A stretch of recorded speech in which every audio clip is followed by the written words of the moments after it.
ویني کنه دا زمون کلام پاک دی تاسو داینه دا وګورئ دا پانه پانه پروت دی کنه دا تاسو ګورئ ماشاءالله دا ول اوس کپن ورکی داره کپن ورکی زوی دا شرط را واړه دا شرط وګوره دا ټول هغه قران مجیدونه دي چې کوم ځای شوی دي بیل به اوس 200 ورکی دا کپن ول ورکی دا طالبان ماشاءالله ناس دی وګوره خپل کلام پاک د څه خدمت کوي دا یو پانه راټولې او دا تاسو کته شي دی دا وګوره ماشاءالله سي پیک شي هغه سیټ چې موږ می ویډیوګانې کړې و هغه سیټ ټول برابر شوی دی اول ته دغه شان پیکینګ کړي هغه ماشاءالله سي وړي دي سبا وړي دا قرآن مجید راغلي جناب دې تاسو کته شي دا وګوره دې لپاره د دې کفن ضرورت دی کفن دا ټوپړي دي کنه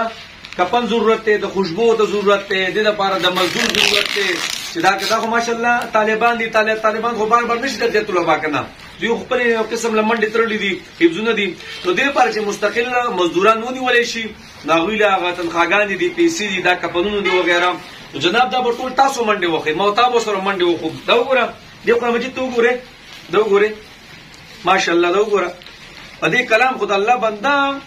جنگونه شوي دي دا کلام خو چې براتلو جبرئیل علیه السلام بس کول 17000 فرشتي بو سره راتلې او د یوې فرشتي سره 17000 فرشتي وي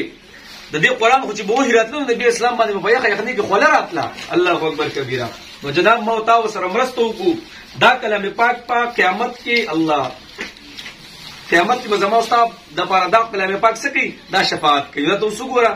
دا څنګه دی نو جناب دې کسانو سره مرسته وکړي د هر ځای نه څومره پیسې تاسو دی لاره لګلې شي شپږ وي تاسو د خپل نمبر تو یا په کم نمبر سره دې پیسې اکاونټ دی زما موبایل نمبر دی 0343 9391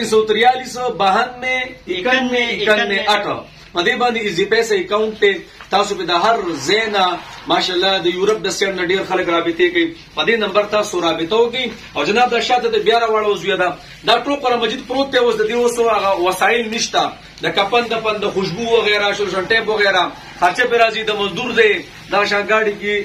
دراوړلو مسلې دي نو جناب دا ټول بستاس په منډه ترله باندې حل کیږي نو دا ماشاءالله زموږ راغلم زموږ مومن ویډیوګانې کومه دا وګورئ ټول ماشاءالله دا فکر راته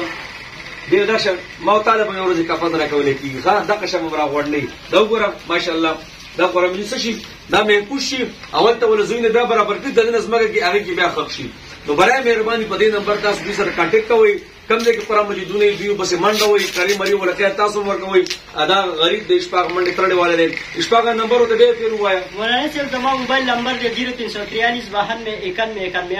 مرګرو ما څنګه چې مولانا صاحب تاسو ته وی چې د کپړې نو دا شاته چې کوم قرآن پاک پروت دا صاحب د کپړې د وجه پروت دی ته د کپړې ضرورت دی چې ما ته ارز بابا کې دي کې ځان شامل کو زما خپل سوچ فکر دی چې هر مسلمان چې ما سره په ثوابونو کې ځان شامل ډیر مهرباني الله مرته خوشاله ساتي